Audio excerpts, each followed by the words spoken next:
Now, I know why our Football Mad studio director is on leave for the next 2 weeks. Euro 2020 is set to belatedly get underway tonight when Italy take on Turkey in the curtain raiser at 3 a.m. Singapore time. Delayed by a year due to the global pandemic, the tournament will run from June 11th to July 11th, played in 11 countries across Europe. Lots of exciting games to look forward to, including reigning European champions Portugal and current world champions France, who will be playing each other in the group stages. In total, 24 teams will be competing over 51 games, vying to be crowned kings of the continent. Sports correspondent David Lee joins me now. David, before we talk about the games, with several players having tested positive at their training camps, what are the organisers doing to ensure the safety of players, officials and fans? Now, we're talking about a tournament that spreads across 11 cities in Europe. Hi.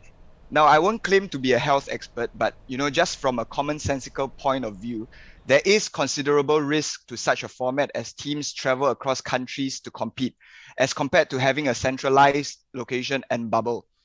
One team could conceivably have been to 4 different countries before they even reached the final, and overseas fans are not prohibited from attending Euro 2020, although in England they'll be required to show proof of vaccination at Wembley where the matches are played.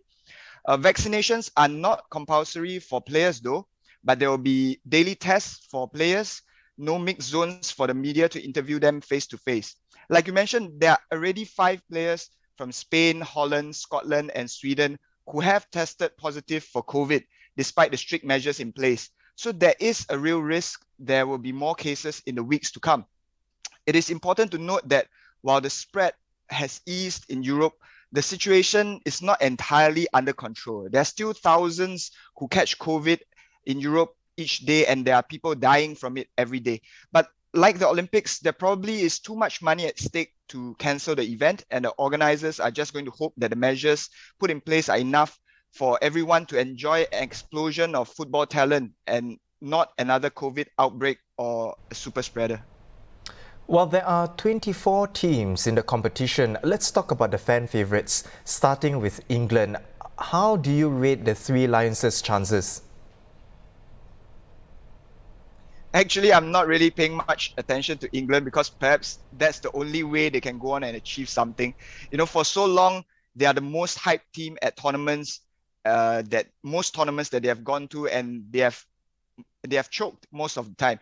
At the 2018 World Cup, few gave them a chance at the start of the tournament, but they went on to reach the semi-final, and then the hype came back again. And then they lost, of course, to a beatable Croatia in the semi-finals. But seriously, yes, there are exciting talents in this team, like Mason Mount, Phil Foden, and Marcus Rashford. But we have to realize also that these players have endured a long season in which their respective clubs made European finals. Rashford played 57 games, Mount 54, Foden 50. And Rashford already made it clear after the Europa Cup final loss that many of his teammates are pushing through injuries. And we have already seen Mason Greenwood pull out of the squad, and Harry Maguire is not going to be fully fit. So yes, they should make it out of Group D, with Croatia sorely missing a striker with Mario Mandzukic out retired, while Czech Republic and Scotland should not pose much of a threat. But from the knockout stages, I don't see them beating more experienced and more established teams. Playing at Wembley will be an incentive, but it also gives them extra pressure. And if it goes to penalties, well, they don't have the best record there, do they?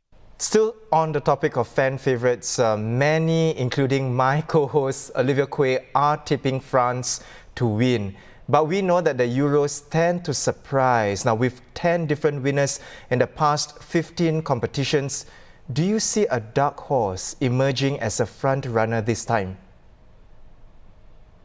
Right, we have seen, of course, Denmark in their fairy tale run in '92, Greece beating Portugal in the Euro 2004. But frankly, it depends on your definition of dark horses. I'm going to agree with Arsene Wenger that France are super favourites, and just behind them, defending champions Portugal, Italy and Belgium.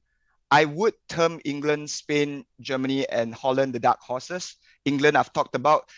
As for a super ranked outsider, I would have to go with Denmark.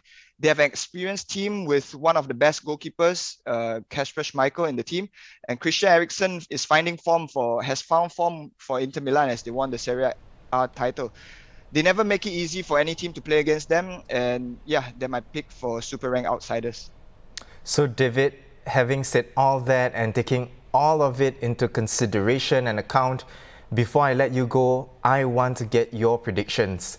Which two teams will meet in the final on July 12th, and who will win? Yeah, you're putting me a spot here because, with the current format of 6 groups of 4 and the 4 best third place teams progressing to the round of 16, many permutations can happen. So yeah, for me, if you were to ask me for finalists, France, Italy perhaps, and France to win it.